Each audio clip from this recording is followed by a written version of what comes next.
Hello everybody and welcome back to Screen Stars and welcome to another of my end of year top 10 lists. Today's list focuses on my top 10 most underrated films of 2019.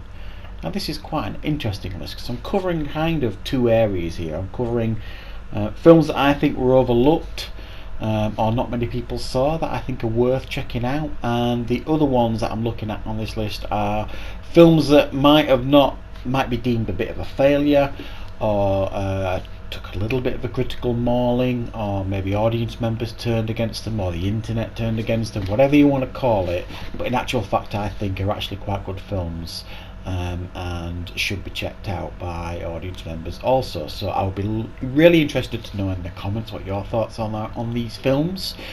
Stay tuned for obviously more top 10 lists. They're coming thick and fast now leading up to the end of 2019, so I hope you enjoy this list as well.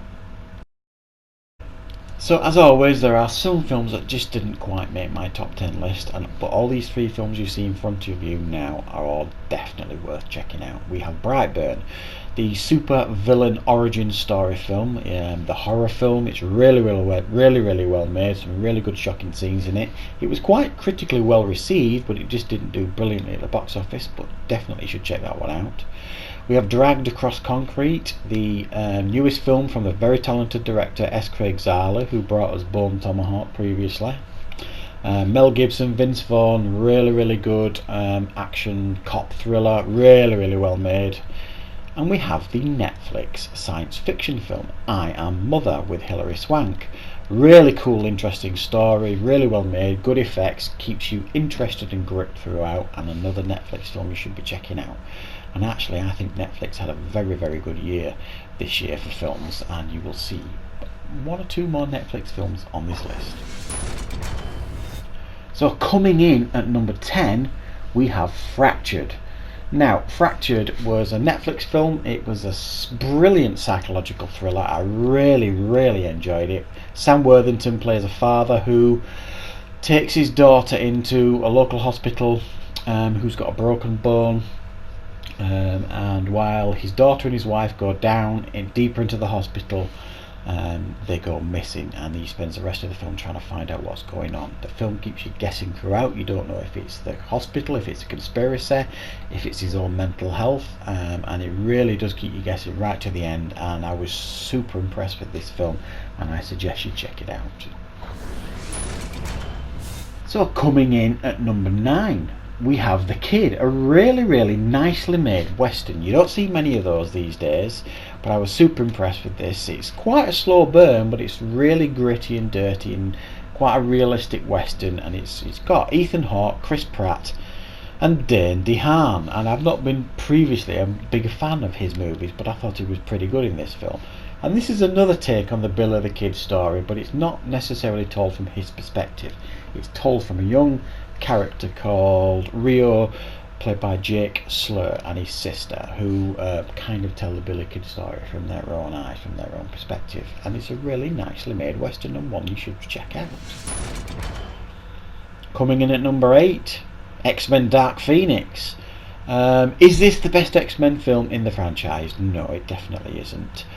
Did they deliver everything they could have done with this film? No, I think they probably could have done more. Is this film as bad as everyone was saying when it was released? Absolutely not. This film was actually really very entertaining, and I had a lot of fun with it at the cinema. It stays true generally speaking to all the characters. Everyone's there. The action's good. The effects are good. But they just kind of mistold the Dark Phoenix story again, and I'm not sure they'll ever get it right on the cinema. But this film was nowhere near as bad as people were saying. Coming in at number 7, Avengement, a Scott Adkins really brutal action film where he plays an escaped prisoner who really got hardened behind prison bars, and he breaks out to seek revenge on his brother who betrayed him.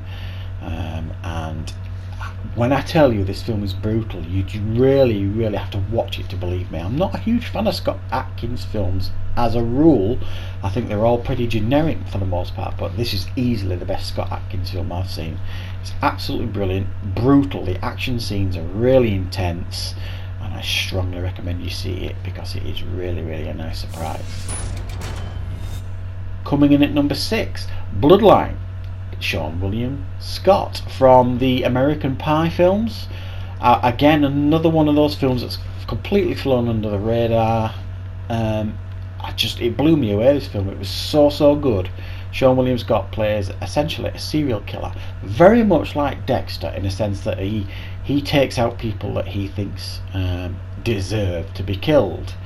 And he's got his own rituals and routines, but at the same time he's got a small family to support as well, a wife and a newborn baby. It's a really, really good story. There's a real nice family twist in there with him and his mother, and the best performance I've seen from Sean William Scott for a long time.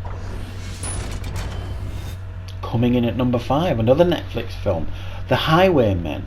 It's Kevin Costner and Woody Harrelson, and this film tells a true life story of how Bonnie and Clyde were essentially captured by the two highwaymen played by Costner and Harrelson respectively, and it follows them as they track Bonnie and Clyde across America until the eventual downfall of those two gangsters. It doesn't glorify them, Bonnie and Clyde, at all. It focuses far more on the Costner and Harrelson characters. It's really well made, it's really well written, great performances by everybody, and it gives a new perspective on this story, and I was really quite impressed with this film. Coming in at number 4, another Netflix film, The Last Laugh. No one talking about this film at all, and I absolutely loved it. Chevy Chase, Richard Dreyfuss, and essentially it's a story of these two guys, elderly guys, and Chevy Chase used to be Richard Dreyfuss's manager years ago when Richard Dreyfuss's character was a stand-up comedian. They meet again in an old people's retirement home. They decide to go back out on the roads for one final tour, and it's a really, really funny film with brilliant performances by the two leads. Very moving, very heartwarming, and genuinely funny at times, so one I really suggest checking out. Coming in at number 3, another Netflix film. Told you there was a few. And this is a film called Klaus, and it's an animated film, and it's a Christmas film. It's only just been released recently. I have reviewed it on the channel, as I have all of these films, and this is a really beautifully made film that tells the story of how Father Christmas came to be. And it's about this failed postman that goes out to try and make it as a postman, and by accident they kind of end up creating the whole legend of Santa Claus and Christmas in general. Really beautifully made film, and one I strongly recommend, especially at Christmas. Coming in at number 2, Rambo Last Blood. This got mixed reviews by many when it came out. I've got to say, I was super impressed with this Rambo film. I thought it was a really nice addition to the franchise. It took some really brave decisions, and Rambo still got it. The action here is, remember the brutal action that we got in the last film, simply named Rambo?